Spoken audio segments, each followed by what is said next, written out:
Welcome back, traveler, to Forgotten Kingdoms of Africa.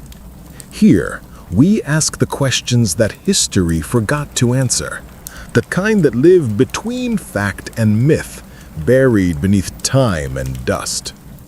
Before the thunder rolled across the Savannah, there was Oyo, a kingdom not born with a whisper, but with a drumbeat. A place where power was measured not by the height of a throne, but by the certainty of a cavalry horse's hooves striking the earth.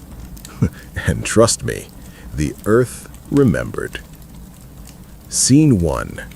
Dawn over the Yoruba plains. The sun rises over old Oyo, spreading a warm golden blush across a landscape made for epics.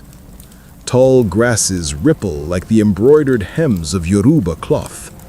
Smoke from morning hearths curl above compounds.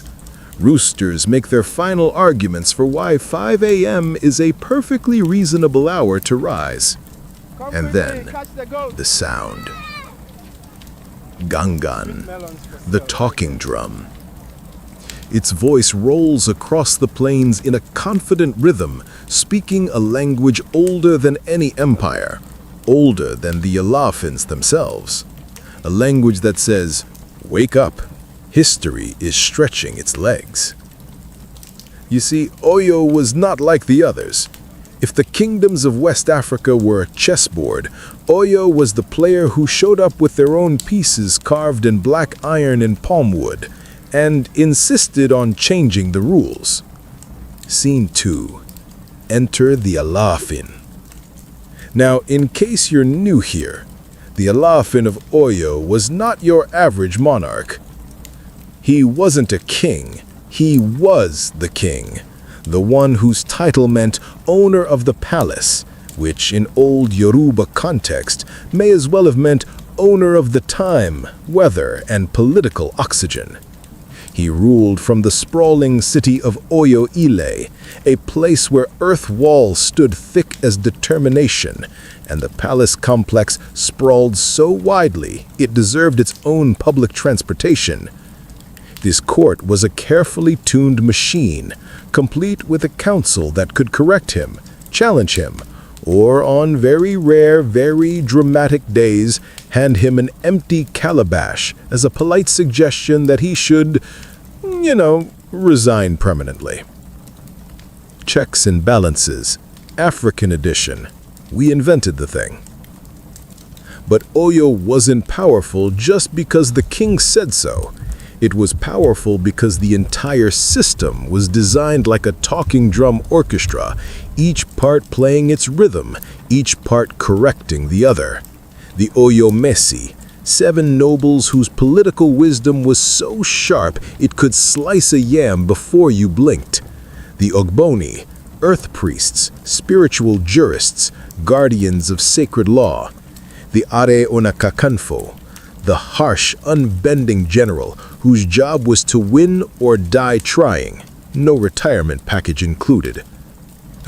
Imagine being given a job where failure isn't an option, and also not showing up to work is not an option, and also winning is the only option.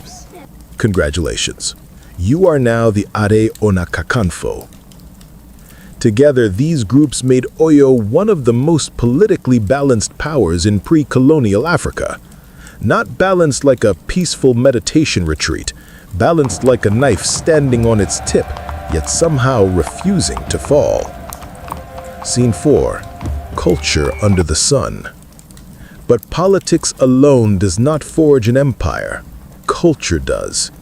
Oyo was a symphony of artistry, beadwork shimmering like captured sunlight, bronze castings that seemed to hold entire philosophies within their curves, and masks carved with expressions that reminded you the ancestors were always watching, especially when you tried to sneak extra food before a festival. The Yoruba believed in a universe woven between heaven and earth, Oron and Aye, where destinies were shaped at birth and fulfilled through courage, wisdom, and a healthy respect for one's Ori, one's inner head. And if you disrespected your Ori, let's just say your week would go downhill faster than a goat on wet clay. Scene 5. The real Oyo at its peak. Historically, and let's ground ourselves for a second, Oyo rose to command a territory stretching across modern Nigeria and into Benin and Togo. Its horses were legendary, its warriors even more so.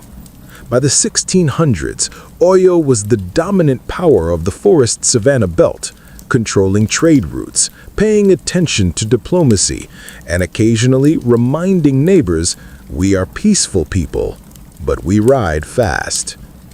At their height, the empire's cavalry could sweep across open plains with such precision that enemies often lost the battle the moment they heard the hoofbeats.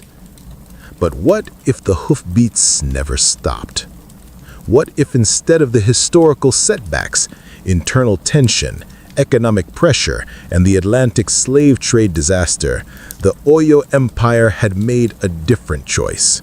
One alliance, one reform, one brilliant world-shifting decision. What if Oyo didn't just dominate the Western Yoruba world, but the entire West African region? Scene 6. The pivot to our alternate timeline. And here's where we slide, gently, respectfully, out of our known timeline and into the corridor marked History That Could Have Been. Please, fasten your imagination seatbelt. Let's introduce the turning point. A moment when Oyo, instead of merely securing its borders, decided to rewrite the map. A moment when a brilliant tactician, perhaps a fictional general named Balagun Arakadere, rises before the Alafin with a fresh proposal. Let us look beyond Dahomey, beyond Nupe, beyond the familiar enemies. Let us look to the north, to the Hausa world, to the Niger Bend, to the gold routes, to the future. And the Alafin, impressed, intrigued, and probably somewhat bored of fighting the same people every season, simply nods, go on. And just like that, history takes a deep breath. Scene 7. A strategic empire awakens. Our fictional general proposes what no one expected, an Oyo-Hausa alliance, a diplomatic masterstroke that, in our real world, never took shape. Now, why does this matter? Because Hausa city-states like Kano, Katsina, and Zaza were bustling hubs of commerce, scholarship, and military innovation. They were the beating heart of the northern trade routes.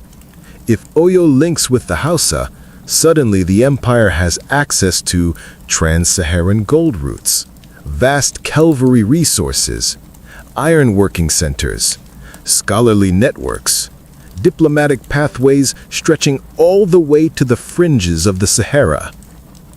Translation: Oyo becomes the West African version of a continental superpower, the one your high school history teacher should have warned you about. And so, the drums begin again.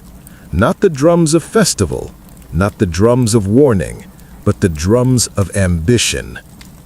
Ilu Oyo Tidide. The city of Oyo has risen. The cavalry trains harder. The metallurgists smelt stronger iron. The traders whisper of new routes. The Alafin holds council through nights lit by oil lamps and destiny. Even the palace cats start walking with more confidence. Meanwhile, in the marketplace, gossip spreads like wildfire. Oyo is moving. Where? Shrug? Everywhere.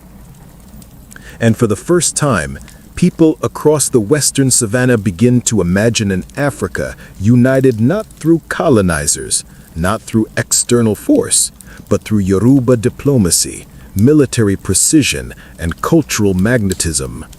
A Rome of the savannah, except better dressed, better organized, and with a much cooler soundtrack. Scene 9. Narrator's close of Act 1. So we stand here, at the edge of what was, and what could have been. Behind us lies the historic Oyo, brilliant, powerful, but ultimately fractured. Before us lies an alternate Oyo, strategic, ambitious, relentless. A different kind of empire, one that looks north and west instead of inward. The drums are beating, the horses paw at the ground, the Savannah wind carries a new scent, possibility. This is where our story truly begins. And we fade into silence. The Empire of Riders. Before an empire marches, it must learn to ride. And if there is one thing Oyo understood, better than diplomacy, better than metallurgy, and definitely better than keeping palace gossip under control, it was the art of the horse. You see, Oyo was not merely a kingdom with horses, it was a civilization shaped by hooves. Let's ride. The first time an outsider encountered the Oyo cavalry, they did not describe a group of riders. They described a storm. Imagine it. The early morning Savannah was wrapped in a pale blanket of mist, birds chirping timidly, wondering if the day will be ordinary. And then, the trembling of the earth. Not shaking like an earthquake, shaking like something alive. From the haze emerges a line of horses, their manes braided with beads that clatter like warning bells. Riders sit tall, straight-backed, eagle-eyed, their spears glinting under the rising sun. Oyo horses weren't just fast. They were disciplined, trained from foalhood to obey commands whispered through reins and knees. And the riders? They were not just warriors. They were artists of momentum. With every gallop, they told the world, "We decide where the Savannah begins and ends." Now, somewhere in this cavalry, you will find a figure whose job description makes modern employment contracts look like gentle suggestions. The Are Onakakanfo. Imagine being appointed to a job where you must always live far from the capital. You must lead the army. You cannot be defeated, ever. Not once. Not on a bad day. Not on a birthday. Not even by accident. If you lose, you don't come home. This was the role of the Oyo general. Relentless, loyal, terrifyingly competent. In our story, the Kakanfo becomes more than a warrior. He becomes a visionary, someone who understands that horses alone cannot sustain an empire. Strategy must ride beside strength. His name, in our alternate timeline, is Aroko Dare, the man whose ambition will soon shake the map. But for now, he is simply a rider among riders, leading the charge through wind and dust. Empires fall when they forget who they are. Oyo never forgot. To understand this empire, you must first understand its rhythm. The Yoruba world is built upon a cosmic balance, destinies woven before birth, paths shaped by choices, guided by unseen hands. Orun, the heavens, and Aye, the earth, dance together like partners in an eternal masquerade. And the people dance with them. Festivals burst with color, masks carved with ancestral memories, drummers whose hands move so fast that the air itself tries to keep up, priests whispering ancient syllables as they consult Ifa, the divine oracle. Yet beneath the beauty lies a political brilliance that textbooks often underappreciate. councils that constrain kings, priests that constrain councils, generals that constrain threats, people who constrain arrogance. Checks and balances, but make it Yoruba. Every drumbeat, every ritual, every proverb builds not just a culture, but a unifying identity. And this identity is what will travel across West Africa as the empire expands. To truly see Oyo, you must walk with the people. Imagine the capital at midday. The sun stands tall and merciless, laying its golden weight upon the red earth. Market stalls overflow with everything from smoked fish to bronze bangles. Children chase goats that are definitely faster, smarter, and more motivated than they need to be. Metal workers hammer iron until sparks dance like fireflies. Women weave cloth dyed in deep indigo, the same indigo that will become the empire's visual signature across the region. And deep within the palace, where courtyards echo with steps and whispers, the Alafin receives counsel. And the counsel speaks freely, because in Oyo, even the king must bow to tradition. Now, don't get fooled by all this grandeur. Oyo was dramatic, Oyo was ambitious, but Oyo was also human. People argued over land. Traders haggled for hours only to shave off one cowrie. Young warriors flirted badly at festivals. Drummers occasionally refused to stop drumming even when everyone else clearly wanted to go home. Civilization isn't built by perfection. It's built by beautifully chaotic people who somehow manage to agree on enough things to survive. This humanity, this humor, is the secret strength that will carry Oyo beyond its borders. Let's pause on the cavalry again, because it is impossible to overstate its importance. Oyo's horses were mostly of Sahelian stock, bred for speed, endurance, heat resistance, and a tendency to judge humans silently. These animals came from the northern trade routes, where Hausa, Tuareg, and Kanuri breeders mastered equine care. Oyo admired this mastery and copied it with stunning efficiency. Stables stretched across the capital like miniature cities. Grooms brushed coats until they shone. Blacksmiths crafted iron stirrups that gave riders unmatched stability. And when the cavalry moved, it wasn't just a military unit. It was a spectacle, a promise, a warning, a declaration. The Alafin's reach is long, and his riders are faster. Before battle, warriors bathed in herbal mixtures that smelled of camwood, palm oil, and destiny. Priests painted sigils across shields. Women sang victory songs at dawn. Children crowded rooftops to watch the cavalry form its first line.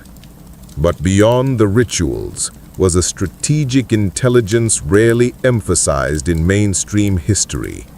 Oyo excelled at supply chain coordination, spy networks, rapid mobilization, political marriage alliances, rotating garrisons, economic pressure campaigns, logistics, diplomacy, strategy. This is how Oyo became feared. It wasn't luck. It wasn't a myth. It was planning, discipline, and cultural unity. All ingredients necessary for our alternate empire to rise. Now comes the figure who will change history. Balagun Arokodare, general, diplomat, visionary. A man who looks at the horizon and sees not distance, but opportunity. He stands on a hill outside Oyo Ile, watching a cavalry drill. Dust dance in the sunlight. Horses gallop in coordinated arcs like living calligraphy. And Arokodare thinks, we could ride further. We could ride smarter. We could become more. Unlike his contemporaries, he sees Dahomey and Nupe as small victories, not the final frontier. He sees the Hausa world as a partner, not a rival. He sees the Niger Bend as a gateway, not a boundary. And he decides it is time to persuade the Alafin. Inside the palace, the air is thick with incense and influence. The Oyo Messi sipped in their ceremonial robes, each one a guardian of balance.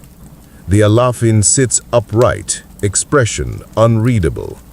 Arokodare bows, then rises with the weight of destiny on his tongue. He proposes the impossible.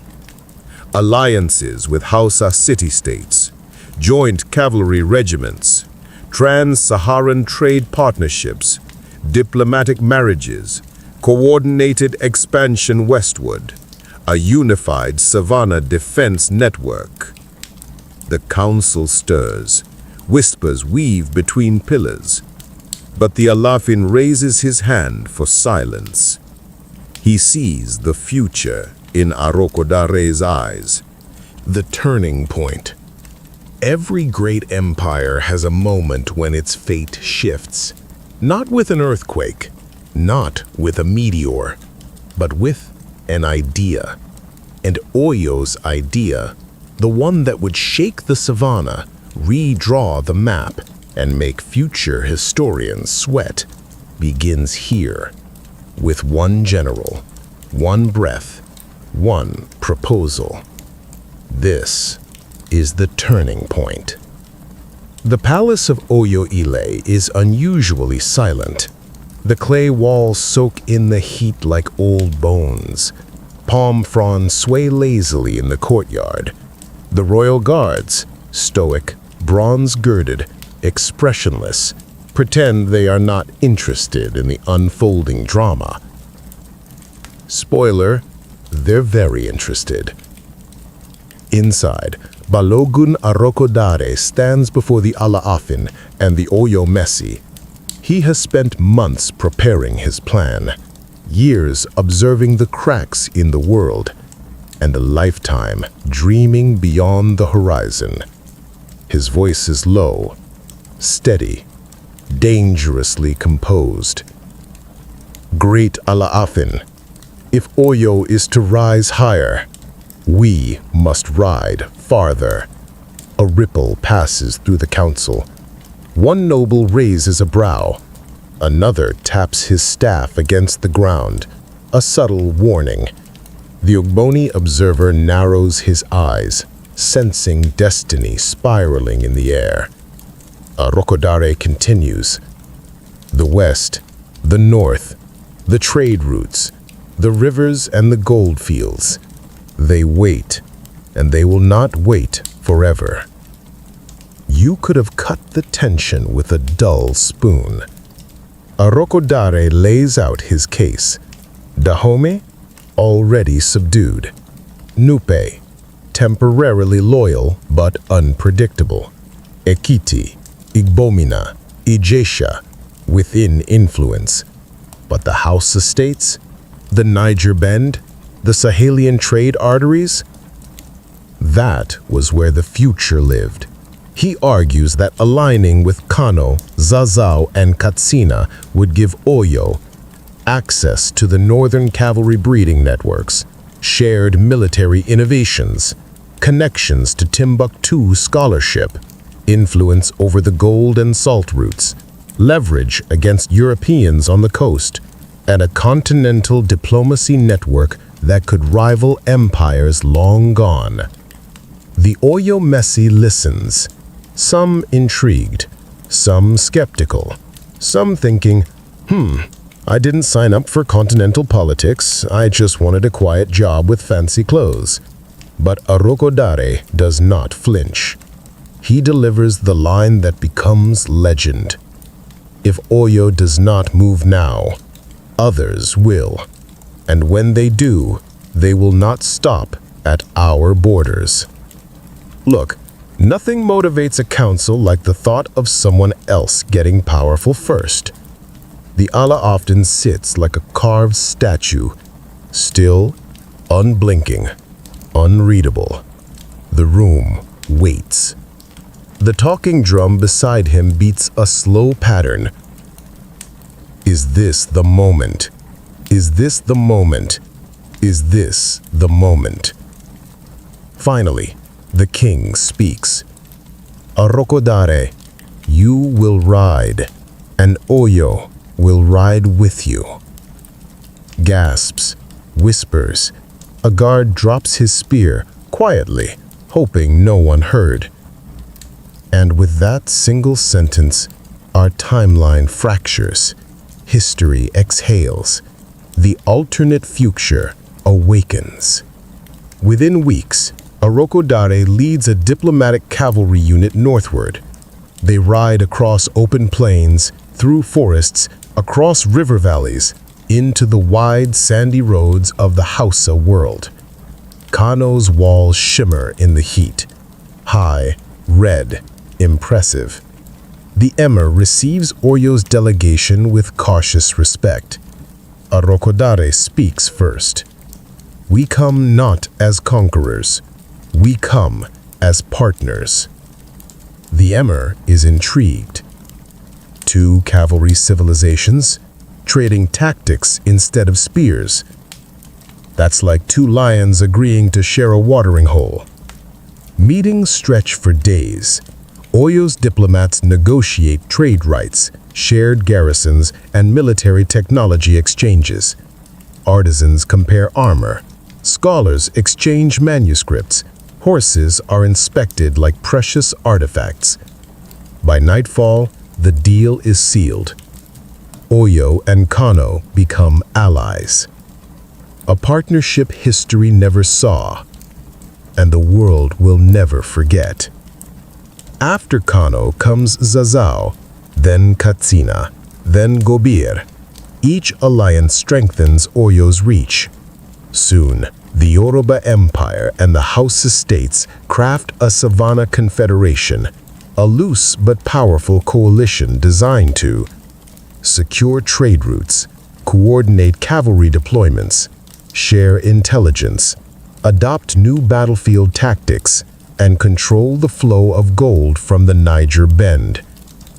This is the birth of what will later be called the First West African Union. In this timeline, African unity begins not in the 20th century, but in the 17th. As the alliances deepen, something unexpected happens. The cities begin to blend cultures. In Kano markets, Yoruba beads shine beside Hausa leatherwork.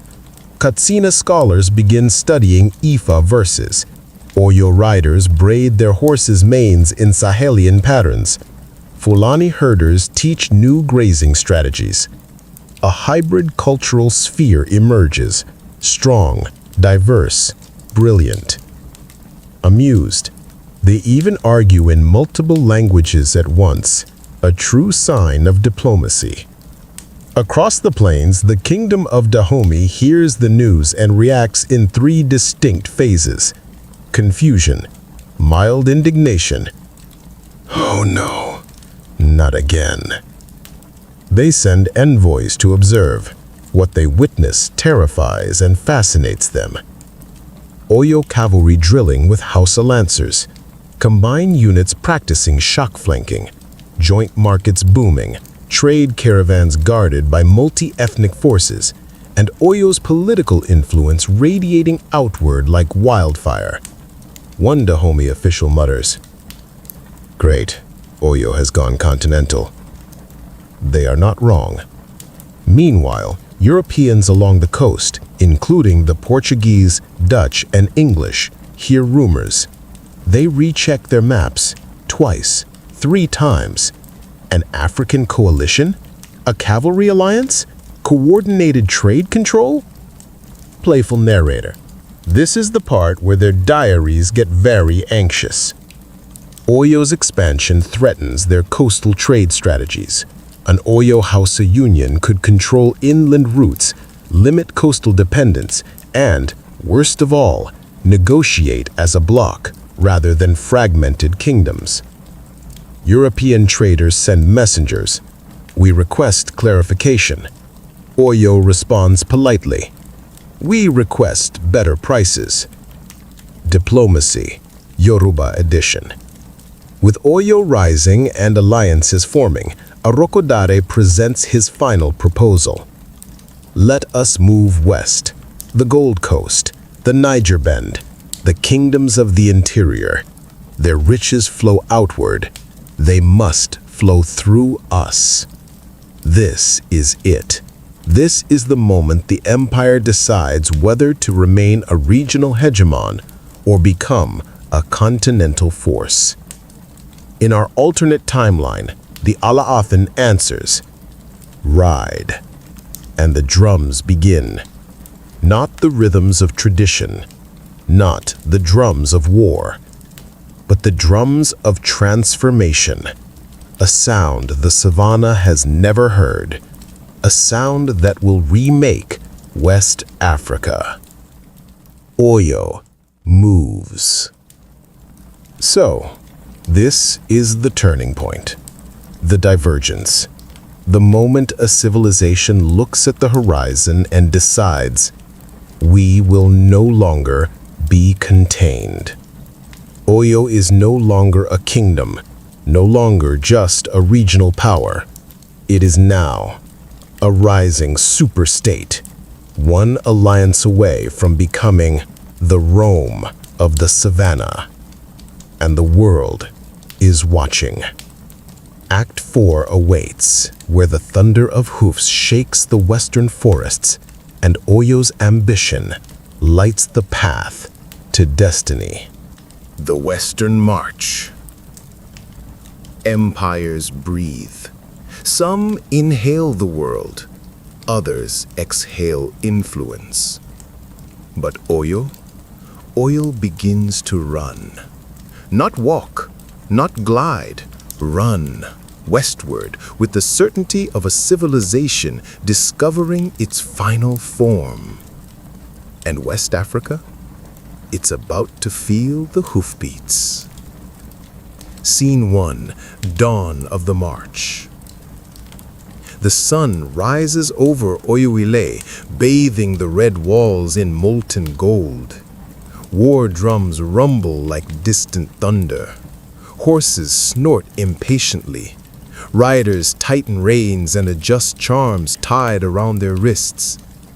Arokadare stands at the front, armor gleaming, expression carved from granite and prophecy. He raises his spear. The cavalry responds as one body, one pulse, one unstoppable force. Westward. And the largest mounted expedition in West African history begins its march. This isn't just expansion. This is transformation. Scene 2, through Ekiti, Ijesha, and the forest belt. The march begins not with war, but with organization. The forest states, long tied to Oyo through tribute and diplomacy, greet the cavalry with a mix of fear, ceremony, and "Please don't bring your horses into our courtyards." Governors line the roads, offering yam, palm wine, and carefully praised compliments like, "Your horses look very motivated today." But Arokadare is focused. He inspects roads, maps out supply routes, examines forest clearings, and orders construction of new garrison posts to secure the empire's spine. He's not just conquering, he's building infrastructure. Oyo engineers carve wide forest paths so the cavalry can move faster, something the real Oyo never fully achieved. The empire's arteries expand. Scene 3. The Battle of the Ofa Plains. As Oyo pushes toward the Kwara River basin, a coalition of smaller states attempts to block the march. The air is thick with heat. Grass whispers warnings in the wind. Arokadare's scouts return with news. They number thousands. Arokadare smiles. He loves a challenge. The Ofa Plains spread wide, a perfect arena for horse warfare. Oyo cavalry fans out. Hausa allies position archers along the flanks. Grier drummers pound out messages coded in rhythm. The enemy expects a frontal charge. They get something else. Oyo orders a false retreat, drawing the coalition forward, straight into a trap. Oyo wings close like jaws. Hausa lancers sweep behind. The plains erupt in coordinated fury. Within minutes, the enemy scatters.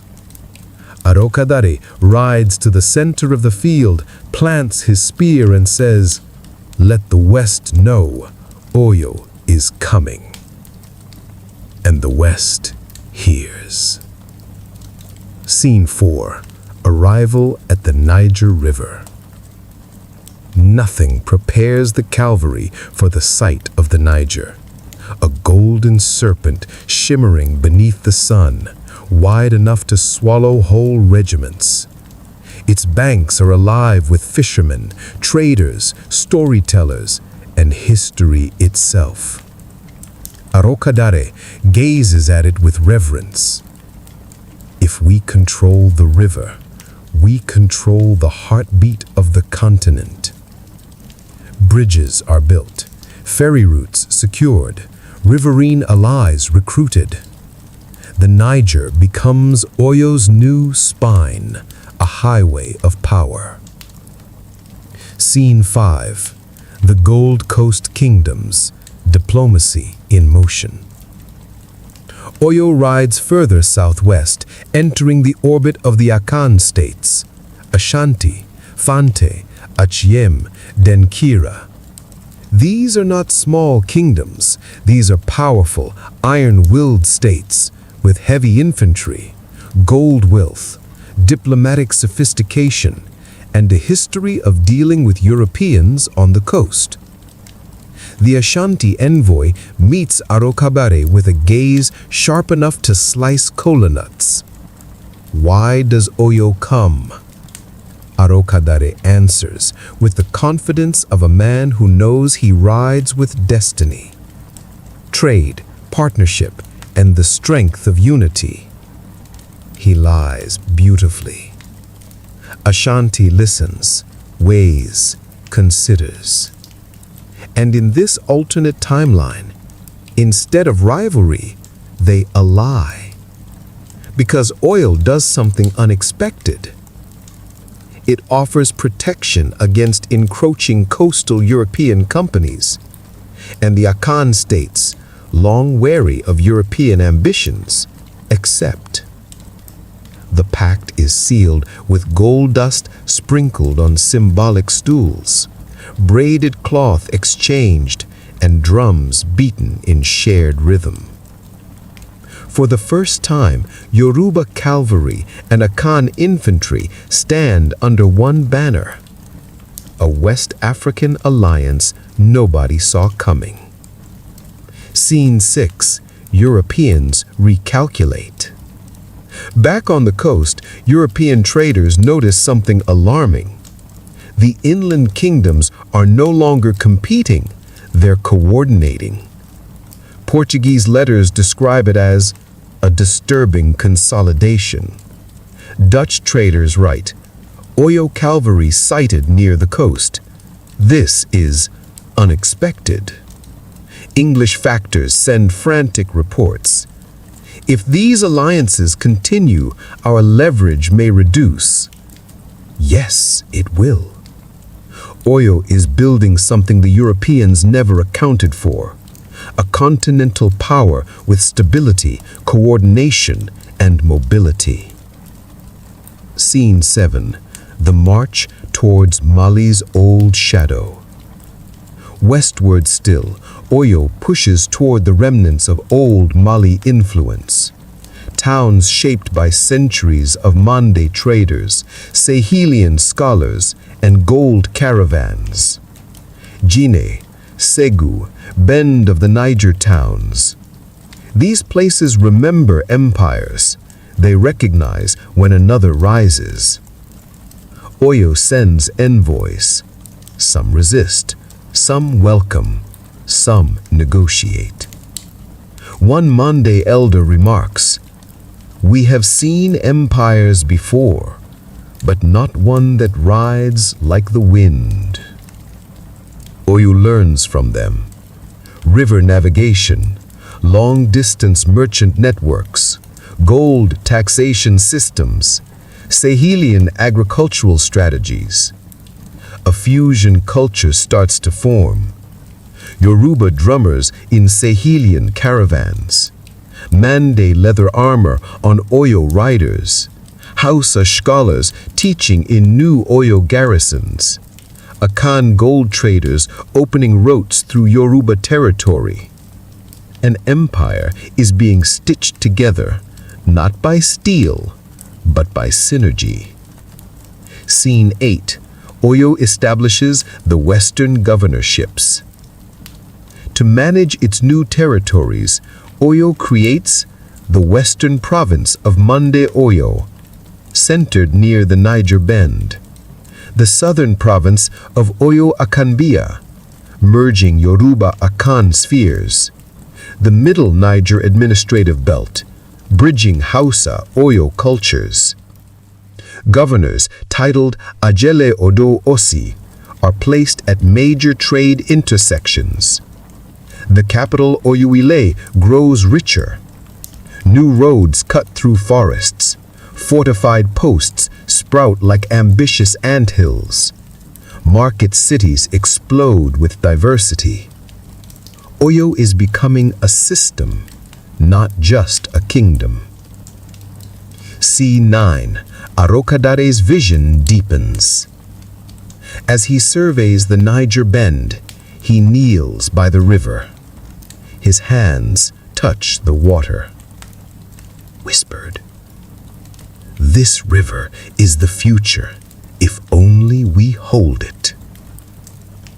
And he decides Oyo will create a continental corridor linking the Yoruba heartland to Hausa cities, Sahelian networks, Akan gold fields, coastal trade hubs, the Atlantic routes, Mande merchant roads. Clash of Empires. When an empire grows, it casts a long shadow. And shadows, as we know, attract attention. Enemies rise, rivals awake, friends grow nervous, traders recalculate, and Europeans on the coast suddenly start writing much longer reports.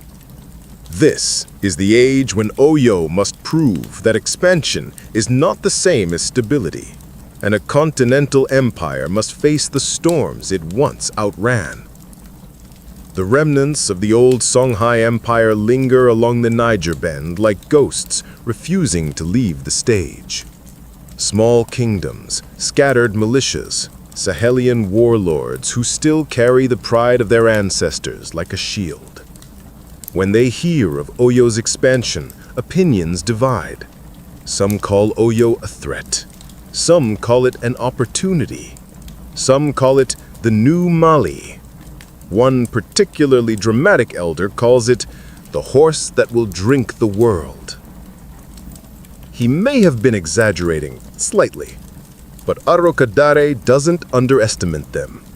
He meets the largest coalition of Songhai remnants near Gao Idena at a dusty expanse where the Sahel heat dances like a mirage. The Songhai envoy steps forward. Oyo rises too fast, he warns. Empires that rise fast fall faster. Orokadare simply bows his head. Only if they forget to keep moving. And with that, diplomacy begins. Negotiations stretch for days. Songhai cavalry veterans test Oyo horses. Oyo drummers trade rhythms with Sahelian griots. Scholars from Timbuktu debate Yoruba priests about destiny, astronomy, and the meaning of empire. What emerges is not unity, but respect.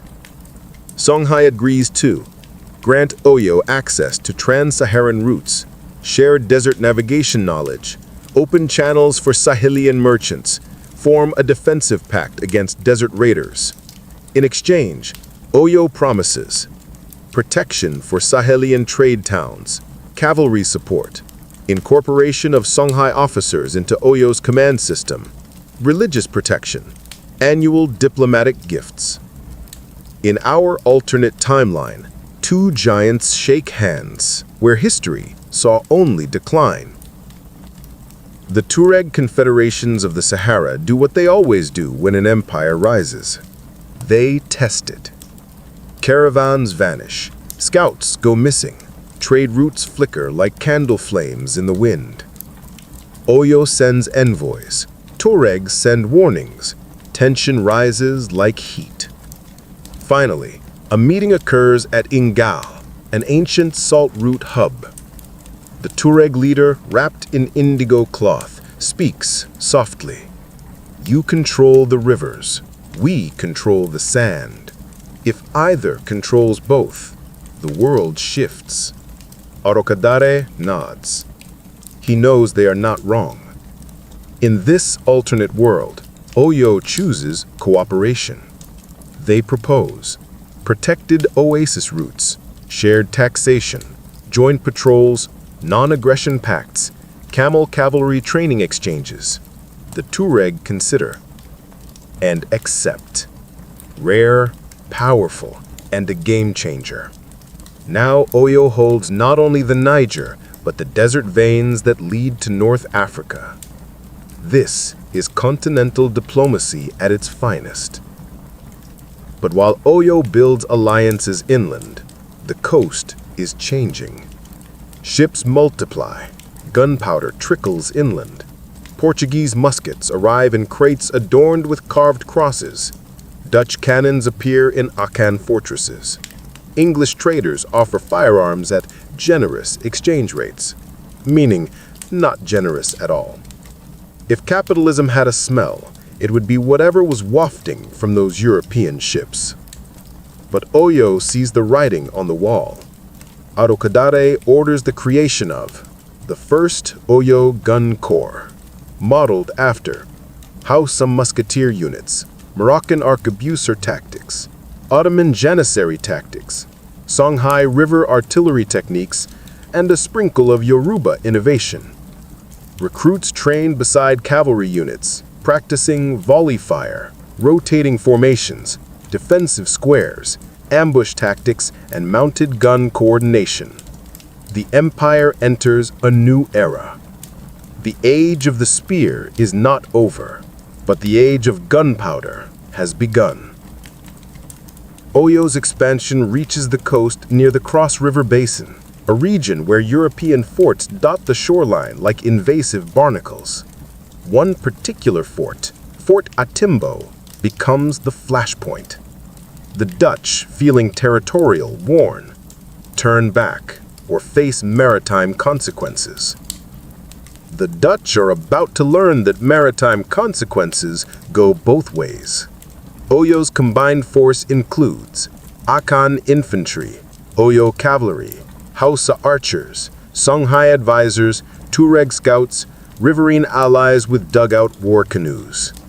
The Dutch fire muskets, Oyo ducks under gunpowder smoke, Akan shields absorb bullets, river canoes flank the fort, and in one breathtaking coordinated strike, Tuareg scouts scale the rocky paths, Hausa gunners suppress from range, Akan infantry storm the gate, Oyo cavalry block reinforcement routes, and the river teams cut off escape by boat. The Dutch retreat in disbelief. In this timeline, Africa meets Europe with unity, not division, and wins. Back in Europe, reports flow in. Oyo possesses cavalry superiority. They now field coordinated gunmen. They have an alliance network across the Savannah. They operate with efficiency uncommon among inland states. Portuguese letters describe the situation as a storm rising from the interior. The Dutch warn, if allowed to expand further, Oyo will dictate the coast. English traders with typical dramatics claim an African Rome is forming. Narrator snickers. Well, they're not wrong. With desert, savanna, and forest alliances secured, Oyo launches its most ambitious initiative yet, the Continental Trade Covenant. An agreement binding Yoruba markets, Hausa merchant guilds, Mande trade networks, Akan gold routes, Tuareg caravan hubs, and Sahelian scholars, under one set of laws: shared tariffs, protected caravans, coordinated market standards, common coinage possibilities, and diplomatic arbitration courts. This is very nearly a West African economic union 3 centuries early. The covenant strengthens Oyo's legitimacy. It binds the region into a web of mutual benefit. And crucially, it places African trade power in the hands of Africans. Now there's one kingdom Oyo cannot ignore. Bornu. Powerful, old, proud. A dynasty with cavalry traditions older than Oyo itself. Bornu hears of the alliances, the victories, the ambition, and responds the way old empires do. Approach carefully. Arokadare understands. Bornu is not an enemy, but a necessary equal. He rides personally to meet the Mai's delegation at Kagabo. The desert wind hums, the Niger glitters, and history holds its breath. The talk is careful, deliberate, respectful, ancient power greeting rising power. Then a decision is made. Bornu will join the Continental Covenant as an autonomous partner with full sovereignty and equal trade rights. The Sahel stabilizes. Oyo's reach expands. West Africa becomes a diplomatic tapestry. But alliances always create enemies. A coalition of rogue raiders, Tuareg dissidents, Fulani militias, opportunistic brigands forms to challenge Oyo's rise. They launch a multi-front attack on caravans, outposts, trade towns, river ports. Oyo's response is swift. The Royal Guard moves first. The Gun Corps forms defensive walls. Hausa cavalry runs flanking missions. Mande tacticians coordinate supply lines. Tuareg allies provide desert intelligence, and Bornu sends armored horsemen as reinforcement. The rebels are overwhelmed at the Battle of Oyo Rima, a clash where sandstorms and muskets turn the desert into a storm of fire and dust. When the sand settles, the raider coalition is shattered. The empire is secure.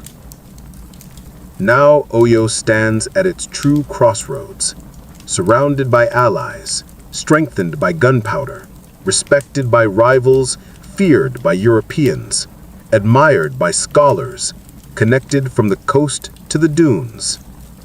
It has endured tests. The Atlantic paradox. Empires fall for many reasons. Greed, overreach, bad weather.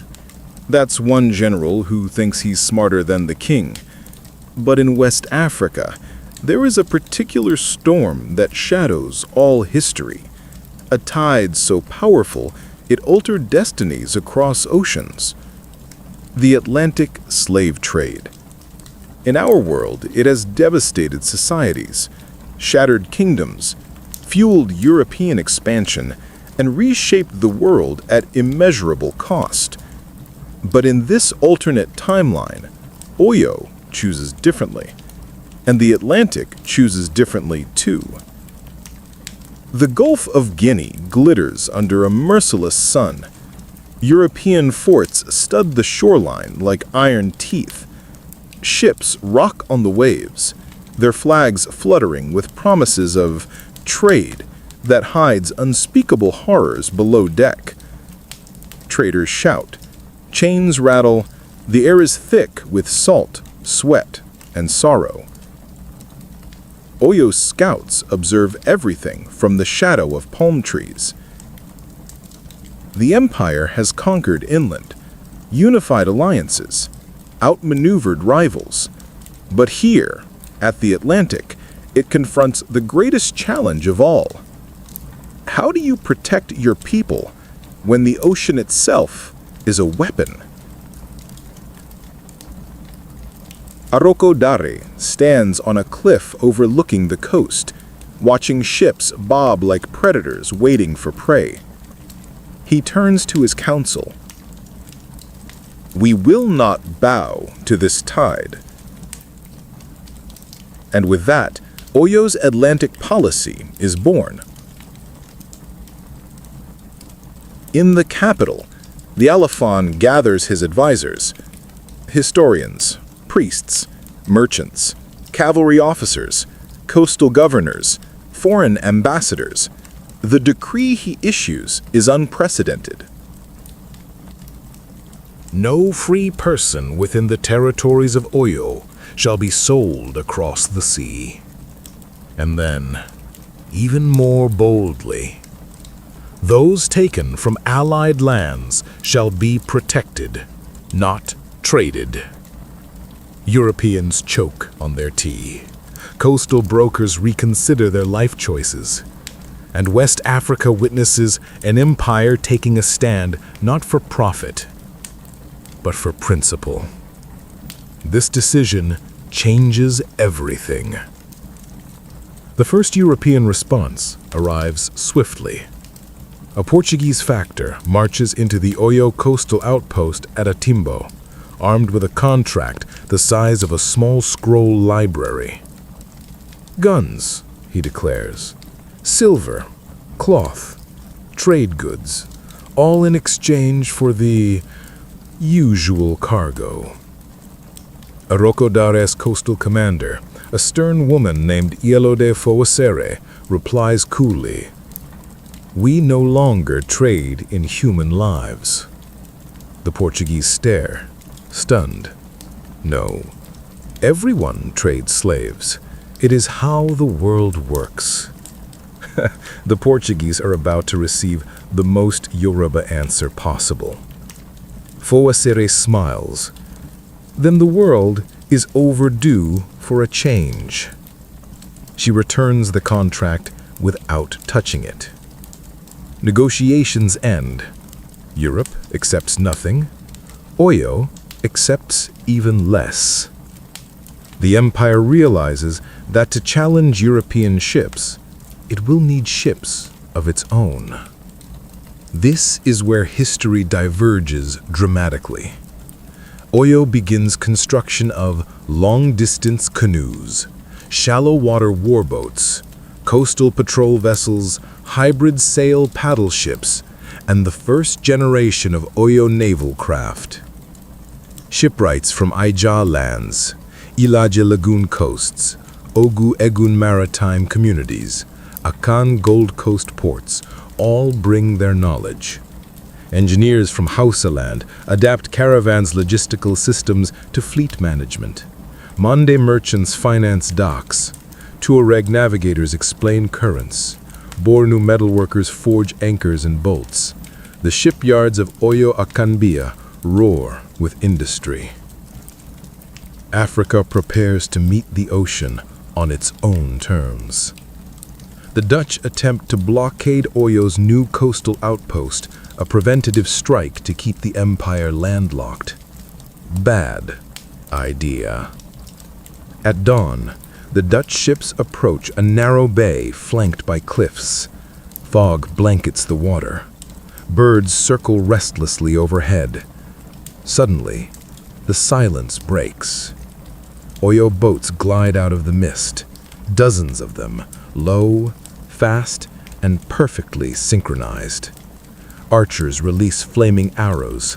Coastal musketeers fire volleys from the cliffs. Canoe fleets ram the Dutch hulls at precise angles. The Dutch captain shouts, "Retreat! Retreat!"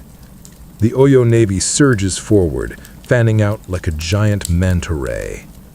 Europe's first encounter with an organized African naval force ends in a decisive defeat. And the world takes notice. In the wake of victory, Oyo declares the Gulf Security Zone, a maritime territory stretching from modern-day Ghana to Nigeria. Within this zone, no human trafficking is permitted. Foreign ships must register. Coastal towns receive protection. River estuaries are fortified. Oyo launches patrols daily. The slave trade weakens across the region. European captains protest loudly. Orokodare replies quietly, "Your complaints cannot be heard over the sound of justice." This line becomes legendary. A Yoruba proverb emerges, "A horse that drinks from the ocean does not fear the river." With a new policy in place, Oyo transforms coastal trade. Instead of people being exported, goods are exported. Pepper, cloth, leather, crafted metal, horses, cola nuts, ivory, gold dust, manuscripts, carved stools, indigo dyes, and early receipts. And Oyo begins importing maritime technology, navigational charts, salt, textiles, iron bars, building techniques, furniture, and even early clocks. These new ports mirror Venice or Constantinople in diversity and energy. African cosmopolitan centers flourished centuries ago. Strange as it sounds, Oyo's coastal expansion fuels a philosophical explosion. Scholars gather in new academies. Cartographers draw Africa with unprecedented accuracy. Astronomers observe ocean constellations. Merchants track tides and currents. Scribes create maritime glossaries in Yoruba, Hausa, Mande, and Arabic. Oyo priests reinterpret Ifa verses to address travel across open water, protection of sailors, destiny beyond land, new horizons for the Yoruba cosmos. Europe does not stay silent. The English attempt diplomacy. The Dutch attempted sabotage. The Portuguese attempted naval blockade. The French, well, whatever the French attempt in the 17th century, mostly being dramatic and building forts. But Oyo counters each move. When the Portuguese attempt to bribe coastal chiefs, Oyo responds with equitable trade agreements. When the Dutch try to destabilize inland allies, Oyo strengthens the Continental Trade Covenant. When the English hint at war, Oyo deploys a fleet so quickly that diplomats request clarification, which is European code for, "Please, don't attack us." The clarification is very clear. And now, we reach our paradox. The Atlantic is both a threat and an opportunity. European gunpowder threatens inland peace, but maritime knowledge brings innovation. The slave trade threatens African sovereignty, but united coastal diplomacy preserves it. The ocean is a path to tragedy and a path to power. Oyo must decide which version of the Atlantic it will embrace. In this timeline, it chooses the version where Africans steer the ships. A charter is created, signed by Yoruba, Hausa, Mande, Borno, Tuareg, and Akan representatives. It proclaims a ban on transatlantic slavery, protected coastal communities, naval academies, maritime trade guilds, legal codes for sailors, free movement for allied merchants, combined defense structures, an African Maritime Declaration centuries before modern nations signed anything remotely similar. Scholars later call it the First Atlantic Constitution. And it belongs not to Europe, but to Africa. So here stands Oyo, no longer just the empire of horses, but the empire of coastlines, currents, and choices. It rejected the Atlantic slave trade. It forged new ports. It built a navy. It reshaped diplomacy. And it united kingdoms. It faced Europe with courage and won. The paradox becomes its strength. And now, Oyo gazes inland once more, towards learning, towards knowledge, towards enlightenment. For an empire that has conquered land and sea, the mind is the next frontier. The Age of Enlightenment in the Savannah. Every empire has a moment when its warriors set down their spears and pick up something far more dangerous. A pen, a compass, a telescope, a question. And Oyo, once known only for thunderous hooves and fearless cavalry, now enters a chapter of intellect that will make future scholars whisper, This is when Africa almost changed the world. The Alaafin's palace expands, but not to house more warriors or treasuries. Instead, a new structure rises. The Opo Ile Omoluwabi, the pillar house of enlightened people. A sprawling academic complex, lecture courtyards, astronomy towers, scribe halls, libraries with palm leaf manuscripts, dormitories for traveling scholars, gardens for philosophical debate, a grand observatory with polished bronze mirrors. Imagine Oxford or Timbuktu, but with better drumming.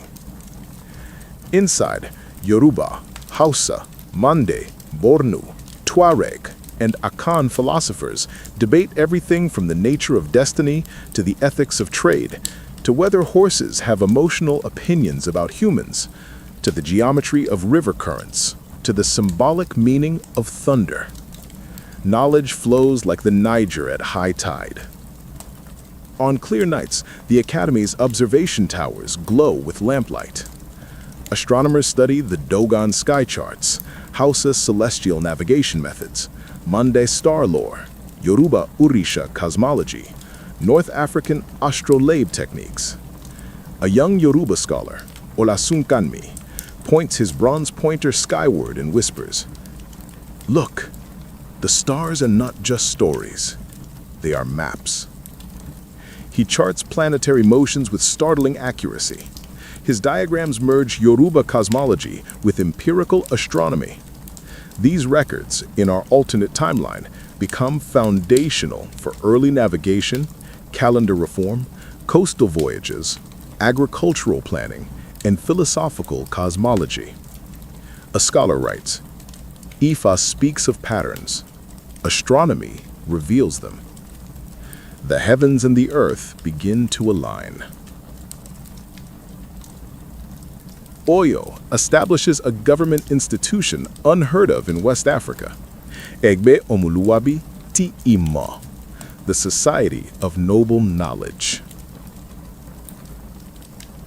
It includes philosophers, engineers, linguists, medical healers, mathematicians, scribes, spiritual leaders, naval cartographers, architects, and military scientists. Their job: advise the empire rationally, alongside the Oyo Messi, Ogboni, and military generals. This means Oyo now has a political system featuring hereditary nobles, elected guild representatives, spiritual authorities, and academic technocrats. Truly, the Yoruba invented technocracy with elegance. The scholars experiment with printing technologies imported from North Africa, Portuguese traders, Akan artisans, Egyptian scribal traditions, and within a decade, Oyo produces a hybrid innovation. Ami Itewe Oyo, the Oyo press board. Using carved hardwood blocks, stylized Yoruba syllabary, durable palm fiber ink, portable printing plates, modular illustration boards.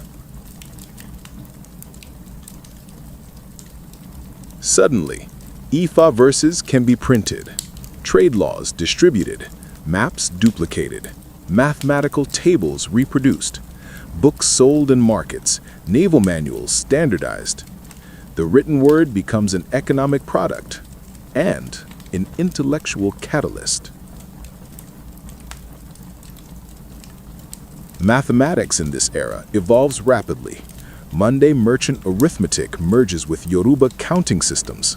Hausa algebra meets Oyo calendrical cycles. Bornu statisticians refine taxation algorithms. Tuareg navigators contribute geometric sand mapping.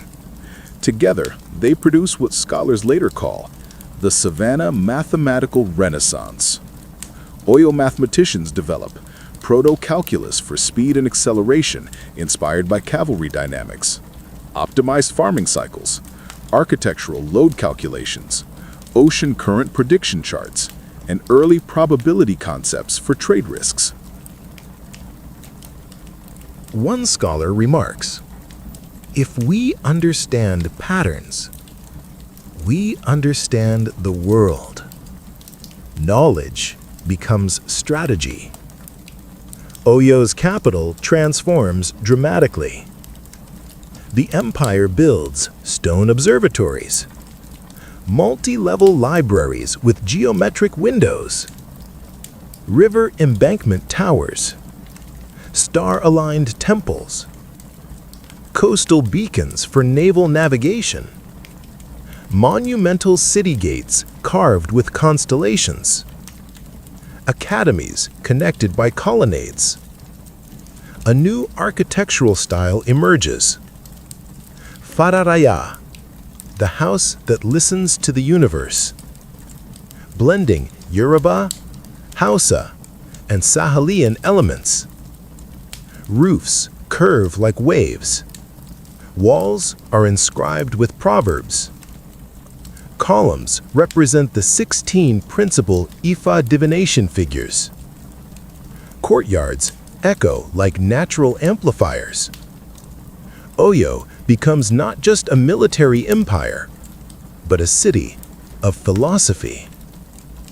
The Society of Knowledge pushes engineering further than ever.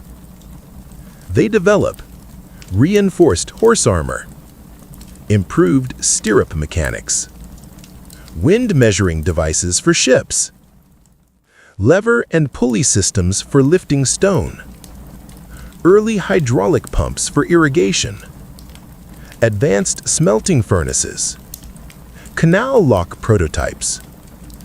Engineers designed the Great Oyo Canal, linking the Ogun River, the Oshun River, and the lower Niger tributaries.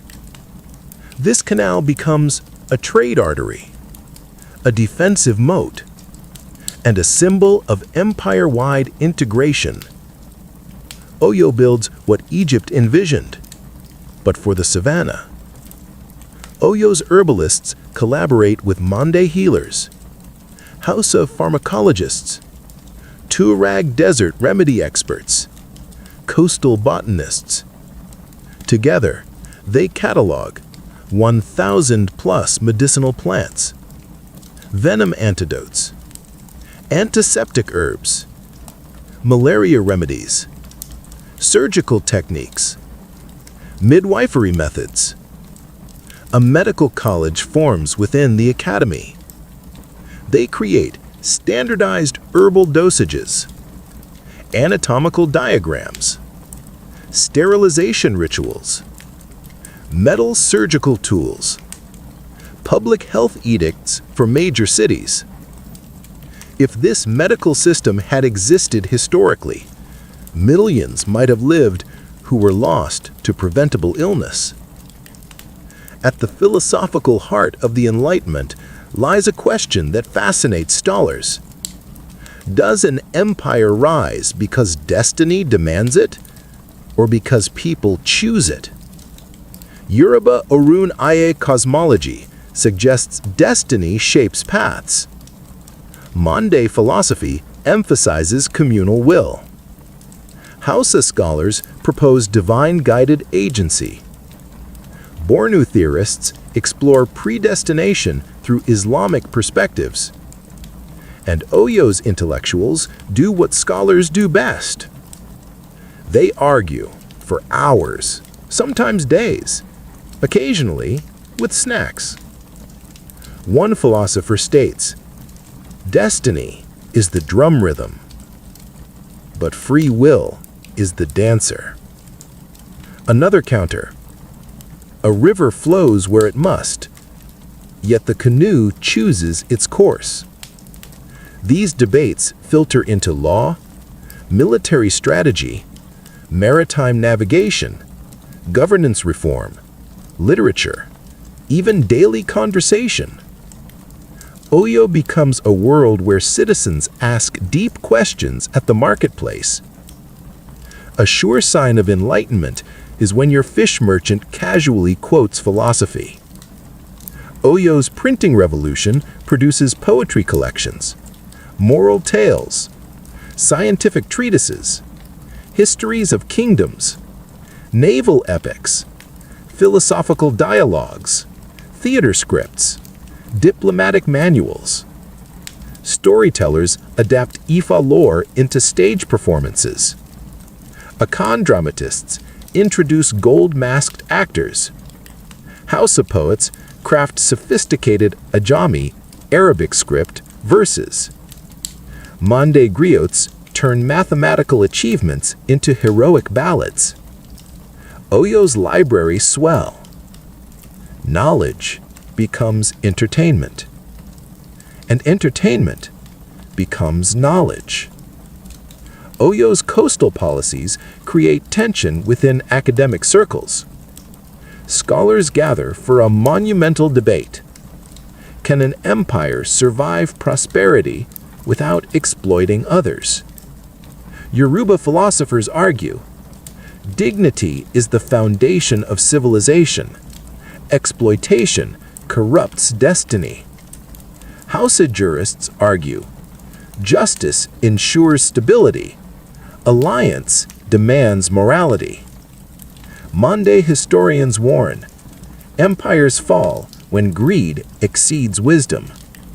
Bornu theologians state, spiritual order rejects cruelty. A consensus forms.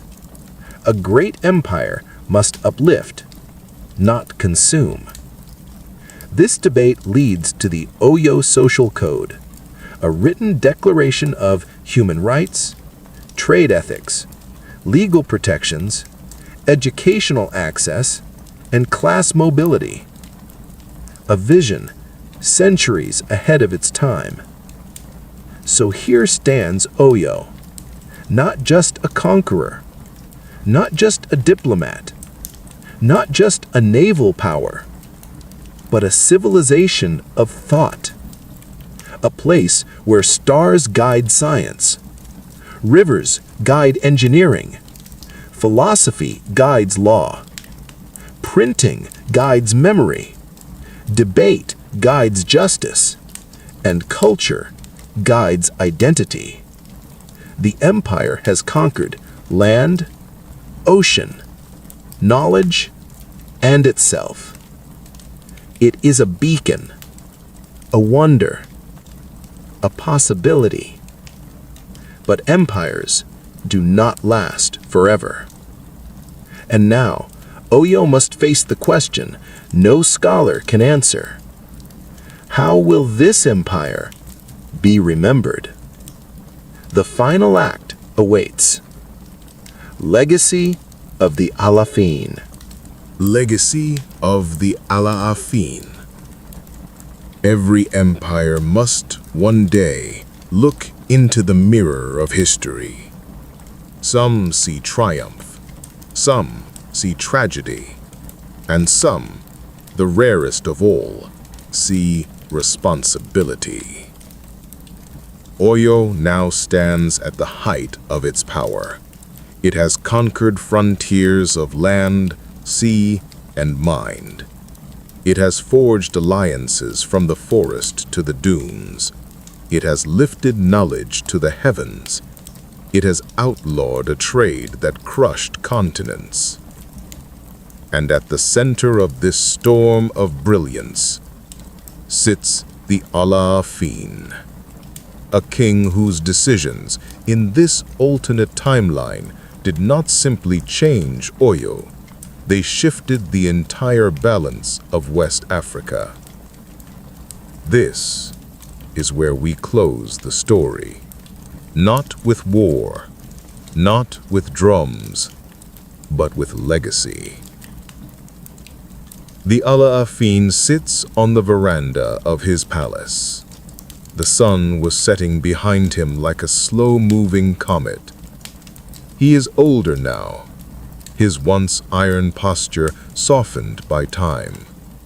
His eyes were deeper, fuller, carrying the galaxies of his reign. The Grand Academy towers behind him. The naval fleet glimmers along the river. The trade roads hum with life. The canal systems sparkle like veins of light. Young scholars gather on the palace steps.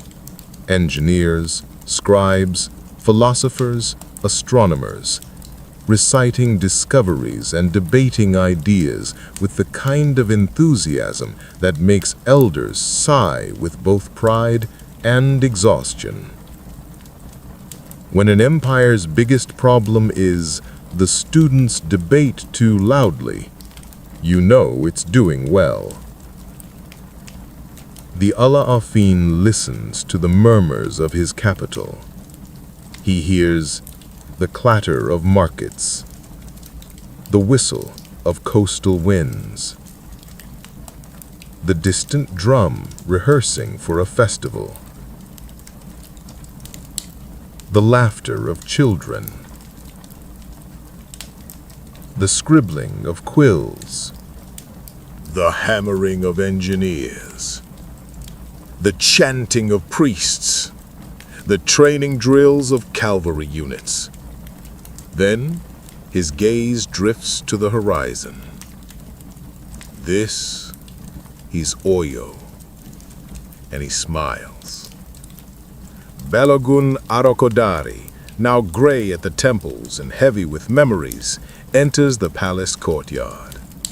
Time has carved lines on his face, but his posture remains that of a man who once rode through the savannah with the wind as his second shadow.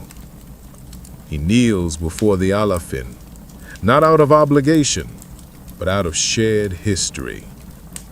The king speaks first. "General, we built a world." Arokodare bows his head. "You saw what was possible. I merely followed the path." The Alafin chuckles softly. Kings and generals still arguing over who gets credit. Some traditions never change. Arokodare's eyes glisten. What will they say of us, of Oyo? The Alafin answers. They will say we were not afraid to imagine. That line becomes the motto of Oyo's enlightenment. At the Grand Academy, a final great debate unfolds. What is the future of Oyo? 3 schools of thought emerge. 1. The horizon of power. Led by military scholars, they argue the empire should expand further. Push north, Push east. Push into the Atlantic fully. Rival the Ottomans, rival Morocco, rival any European power. It is ambition sharpened into steel. 2. The horizon of knowledge. Led by philosophers and engineers, they argue the empire should invest in education, create more academies, standardize printing, deepen scientific pursuit, explore medicine and astronomy, avoid endless expansion. It is growth without conquest. 3. The horizon of harmony. Led by spiritual leaders and elders, they argue the empire should seek balance, preserve culture, protect alliances, maintain peace. Let prosperity be the empire's weapon.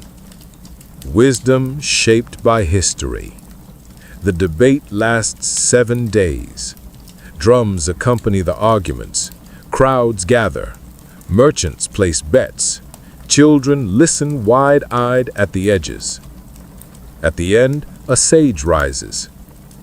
Oyo is not one horizon. It is all 3. The academy erupts in applause. The empire will not shrink. It will not overreach. It will balance. For the first time in West African history, Oyo conducts a full empire-wide census. Scribes travel from forest towns to Savannah cities, to Sahel caravan hubs, to coastal ports, to island villages, to desert oases.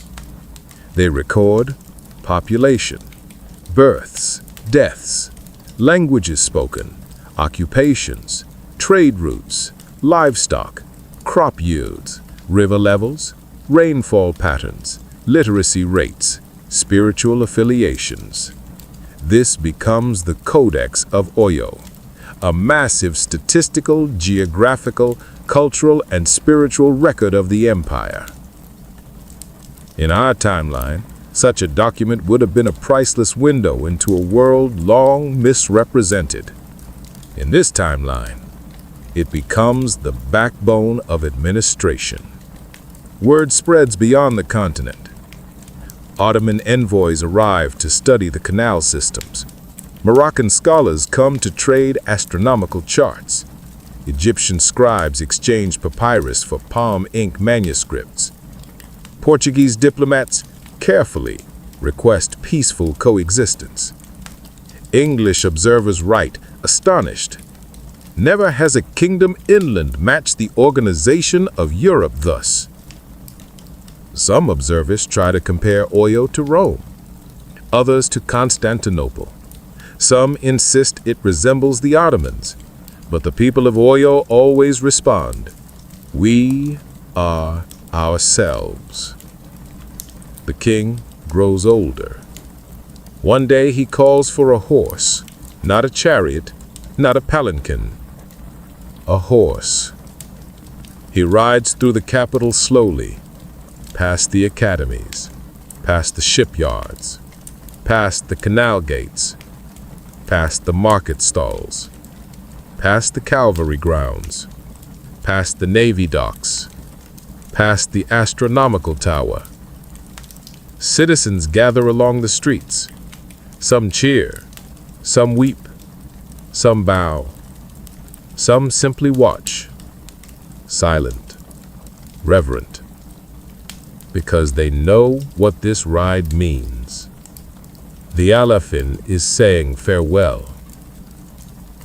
He stops atop a hill overlooking the entire city, the city that under his vision became a wonder of the world.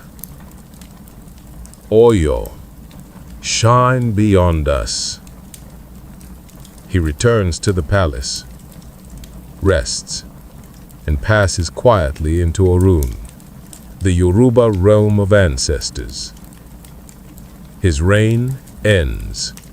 His legacy does not. For 7 days, the drums are soft, the festivals muted, the city wrapped in indigo cloth. On the 8th day, people gather in the great square.